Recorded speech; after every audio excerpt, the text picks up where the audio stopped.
A recomendação dos especialistas de investimento é que a gente tenha uma diversificação de patrimônio, diversificação entre ativos, entre classes de ativos, entre países, entre moedas. Para isso a gente compra ações, fundos imobiliários, renda fixa, compra no exterior ações, fundos imobiliários, renda fixa também, seleciona vários ativos para a carteira ficar uma carteira que seja resistente a perdas. Porém, no meio desse cenário todo, tem uma galera que investe em um único ativo, investe 100% nesse ativo, que é o Bitcoin.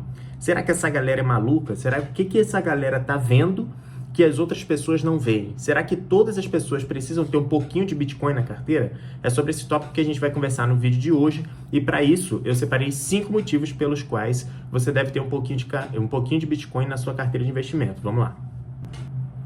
Eu sou Alexandre Filho, seja muito bem-vindo ao nosso canal do YouTube aqui. E a primeira razão pela qual você deveria considerar ter Bitcoin na sua carteira de investimento é o seguinte, que a moeda fiduciária ela foi feita para perder valor.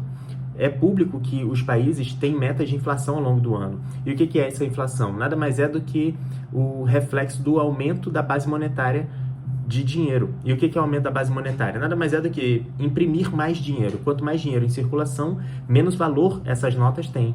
E por isso, o preço das coisas acaba aumentando, por consequência disso, por consequência do aumento da base monetária. Só que desde quando que o governo tem esse poder? Ele tem esse poder há muito tempo, só que antigamente o dinheiro ele era lastreado em alguma coisa, em ouro, né? E quando o dinheiro é lastreado em uma coisa que é realmente escassa, essa vontade, essa impressão de moeda, ela fica controlada, porque você só pode emitir moedas uma vez que você tenha mais ouro, que dê lastro a essas notas aqui, porque teoricamente existia uma relação entre tantos reais significa tanto de ouro custodiado pelo governo. Mas desde que quebrou esse lastro, e aí o limite de impressão ficou infinito. Então o dinheiro não tem lastro em nada escasso, então o governo pode imprimir quanto dinheiro ele quiser. Isso eu estou falando não é de um governo específico aqui do Brasil ou de qualquer lugar, todos os governos fazem isso. É aqui no Brasil, Venezuela, Colômbia, Bolívia, qualquer país sul-americano, Estados Unidos, Canadá, qualquer país faz isso. Né? Em vários países deixaram lastro em ouro para ter controle sobre suas moedas fiduciárias. Então esse mundo de moedas fiduciárias ele foi feito para perder valor. Então, de qualquer forma, o real vai perder valor ao longo do tempo se continuar da forma que está. E o dólar também, o franco suíço também, a libra esterlina também. E o Bitcoin, ele é uma das formas de você solucionar esse problema. Porque como o Bitcoin tem uma política monetária completamente diferente da política inflacionária, ele tem uma política deflacionária, ele já preserva o teu valor ao longo do tempo. Essa é a primeira razão. Como que antes do Bitcoin as pessoas tentavam driblar esse efeito? As pessoas reservavam valor em ouro.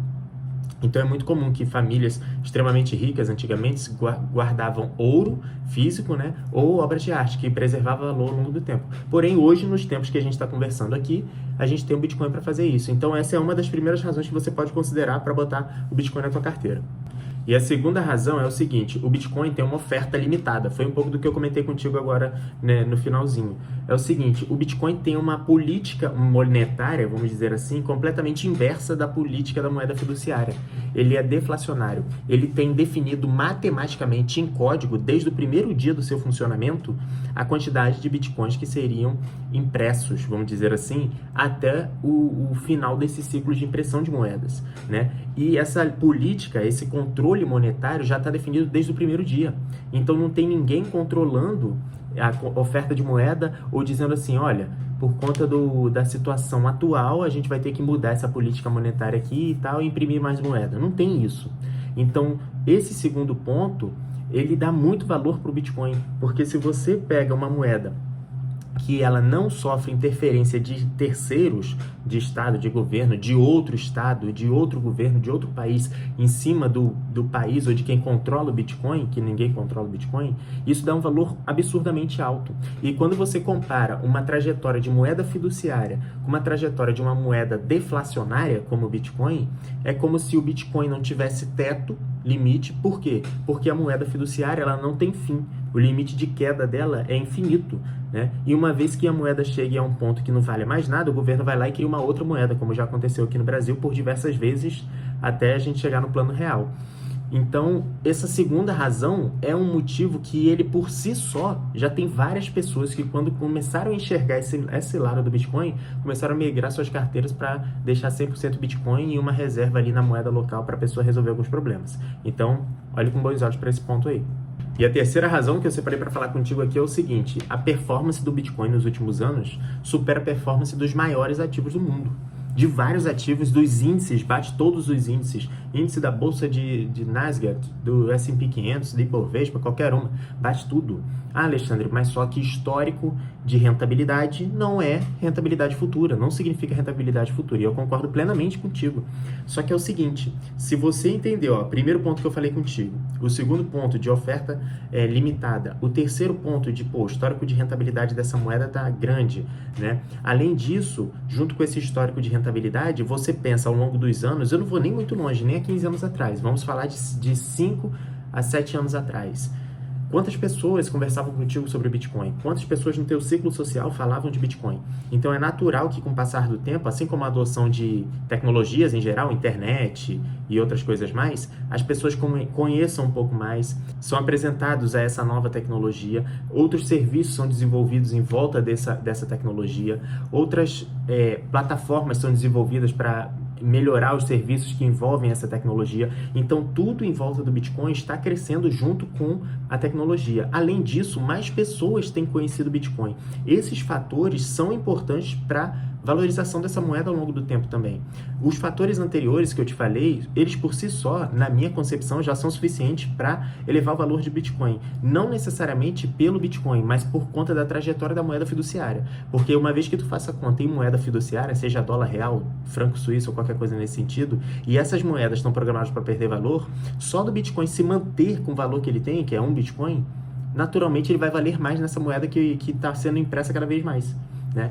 Então, se você somar todos esses aspectos junto com o histórico de rentabilidade, mais pessoas conhecendo, tecnologias sendo desenvolvidas em volta do Bitcoin, é natural que, muito provavelmente, nos próximos 10 anos, ele vai continuar sendo um dos ativos que mais se valorizou em 10 anos.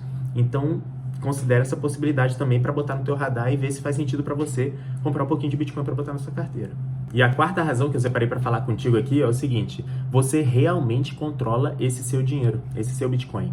O Bitcoin é o único ativo que eu conheço que realmente você pode ter total controle em cima dele e ninguém te tirar esse Bitcoin, se você fizer da forma correta. Vamos pensar aqui, você comprou um carro, você tem um carro, suou, batalhou ali, comprou teu carro. Se você ficar sem pagar teu IPVA e tu for parado numa blitz, tu perde teu carro, cara, para o Detran.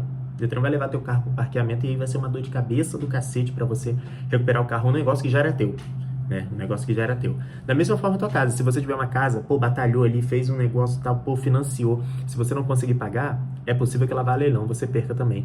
Eu batalhei muito que ter minha casa quitada, ninguém me tira, Alexandre. Se você tiver um problema com a justiça, o nego pode pegar a tua casa. Você sabe disso, né? Você tem conhecimento sobre isso. E além disso, contas bancárias, investimentos, tudo que está no mercado de capitais pode ser sequestrado pelo Estado no sentido de problemas com a justiça. Se você tiver problema com a justiça, tudo isso pode ser bloqueado. Além disso, às vezes você fala assim, não vou perder, mas aí teus bens foram controlados. Em que aspecto? Vamos supor que tu tem 200 mil reais na tua conta, você fala assim, rapaz, eu vou sacar amanhã 200 mil reais. Tu não pode, Tu não pode.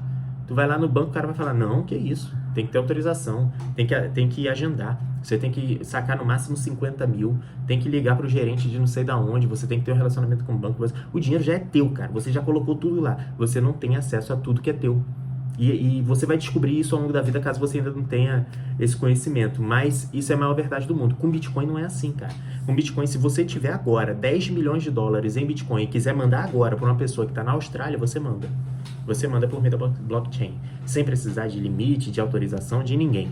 Autorização da rede, lógico, né? Então, se você comprar, se expor, comprar um pouco dessa moeda e realmente fizer uma autocustódia, você levar para uma cold wallet, setar uma passphrase, algo do tipo, meu irmão, só acessa aquele dinheiro quem você quiser.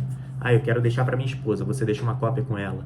Eu quero deixar para o meu filho, vou deixar aqui para pro meu filho acessar daqui tantos anos. Beleza. Se você quiser, tu não deixa para ninguém também.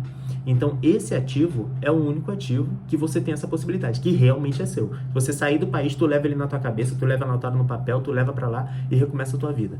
Vale dizer o seguinte, nesse quarto tópico ainda, vale dizer o seguinte, que você não tem só essa forma de se expor ao Bitcoin. Você não precisa necessariamente comprar um Bitcoin, fazer uma autocustódia e tal, tudo mais, se você quiser pegar só a valorização do Bitcoin, né? É lógico que para você realmente ser dono de Bitcoin, você tem que fazer uma autocustódia. Caso contrário, se você não tem as suas chaves privadas, as suas seeds, na verdade, você não é dono dos Bitcoins. Mas se você quiser surfar só a valorização da moeda, tem como também. Tem ETFs que são negociados na Bolsa Americana, na Bolsa Brasileira. Tem várias formas de comprar Bitcoin. Inclusive, eu gravei um vídeo comprando R$1.000 em Bitcoin, vou deixar no link da descrição aqui, e lá eu comento sobre algumas formas que você pode se expor à valorização do Bitcoin, caso você não queira comprar a moeda propriamente dita e fazer essa autocustódia. Beleza? Mas se você fizer autocustódia e realmente tiver teus Bitcoins, você realmente tem o poder, o controle em cima desse teu dinheiro. Agora vamos para a quinta razão. A quinta razão que eu separei para falar contigo aqui é o seguinte: o Bitcoin ele funciona como uma proteção contra a queda de mercados. Eu não sei se você já percebeu, tem um termo no mercado financeiro que se chama hedge. Ah não, vou fazer um hedge em dólar. O que significa? Normalmente a Bolsa Brasileira ela funciona de forma diferente do que o nosso câmbio para o dólar. Então, quando a gente está em meio que uma crise aqui, que a bolsa está caindo, normalmente o dólar está valorizando contra o real. Isso não é uma regra lapidada em pedra, mas normalmente é isso que acontece. Então, os investidores montam posições considerando essa balança para minimizar a perda, se expondo ao mercado, investindo um pouquinho no outro mercado que é hedge para esse mercado. Então, se eu sei que quando a bolsa brasileira cai, o dólar sobe um pouquinho, então eu vou botar uma posição em dólar e uma posição na bolsa aqui, e quando essa daqui cair, a subida desse lado vai compensar e eu não vou ter tantas perdas. O Bitcoin ele funciona como um hedge em relação ao mercado fiduciário inteiro. Por quê? Porque primeiro que ele não tem relação direta com a valorização ou desvalorização dos mercados em geral. As pessoas fazem associações, mas ninguém sabe se realmente tem uma causalidade nessa relação, né? Mas, assim como quando aconteceu lá a crise sanitária em 2020, 2021, a volatilidade do mercado refletiu no Bitcoin também. Só que você viu, o Bitcoin continuou sendo negociado, ele antecipou o que aconteceu no mercado, porque o mercado só abre de segunda a sexta, o Bitcoin é 24/7, e ele preservou o valor ao longo do tempo. Quem migrou dos mercados para o Bitcoin, segurou e depois de um tempo voltou, realizou algo do tipo, conseguiu preservar valor ao longo do tempo. Então, essa moeda, ela segura, ela é como se fosse um hedge para o mercado fiduciário. E isso funciona muito bem para você que, por exemplo, eu comentei contigo no início do vídeo, tem várias pessoas que dão all-in em Bitcoin. Inclusive, eu já pensei em dar all-in em Bitcoin, só que eu não tive coragem. Né? Eu já li muito, conheço muito, gosto muito de Bitcoin, mas não tive coragem ainda de dar all-in nisso, porque eu não consegui enxergar todos os problemas, né? Porque eu não consigo ver que não tenha. Né? É possível que tenha alguns problemas, mas eu não consegui enxergar e por isso eu não dei all-in em Bitcoin ainda. Mas a minha exposição é bem maior do que a maioria das pessoas, eu diria. Mas voltando a falar sobre o hedge do mercado, o Bitcoin ele funciona como um hedge do mercado fiduciário. Então, só o fato dele ter a política monetária da forma que eu te falei e dele preservar o valor ao longo do tempo, a valorização dessa moeda frente aos outros ativos é muito maior. Então, se, por exemplo, você tem 80% da sua carteira toda no mercado fiduciário, só que você tem 20% ali em Bitcoin. Às vezes, esse Bitcoin segura muita queda da tua carteira. E aí, no geral, a tua rentabilidade da carteira ali fica mais equilibrada. É lógico que tem vários momentos de volatilidade no Bitcoin. Esse ano mesmo, passaram acho que 4 meses, mais ou menos. Ele tinha batido $100 mil, ficou de janeiro, fevereiro e março abaixo de 100 mil. Talvez até abril, acho que ficaram uns 4 meses abaixo de 100 mil e voltou agora em maio, se eu não me engano. No mês passado ele voltou a bater 100 mil, superou, chegou a 110 mais ou menos, está sendo negociado agora na faixa de 100, 101 mil. Tem muita volatilidade? Tem, só que ao longo do tempo, você pega qualquer janela aí de 3 anos, você vê ali que o ativo segura muito valor. Então funciona como um hedge ali, dependendo de como você vai traçar a sua estratégia de investimento. Então essas foram as 5 razões pelas quais eu acredito que você pode considerar ter Bitcoin na sua carteira. Se esse vídeo te agregou de alguma forma, cara, deixa um like aqui embaixo. Isso representa muito pra mim, a gente consegue atingir mais pessoas com esse like, que é só um clique pra você aí do outro lado da tela. E se fez sentido pra você, se inscreve aqui no canal. Eu vou deixar linkado um vídeo aqui sobre Bitcoin e vou deixar outros aqui na descrição para você aprender mais sobre isso. E se fizer sentido para você, você começa a se expor um pouco a essa criptomoeda. Beleza? Me diz aqui nos comentários o que você achou e a gente se vê nesse próximo vídeo aqui. Valeu!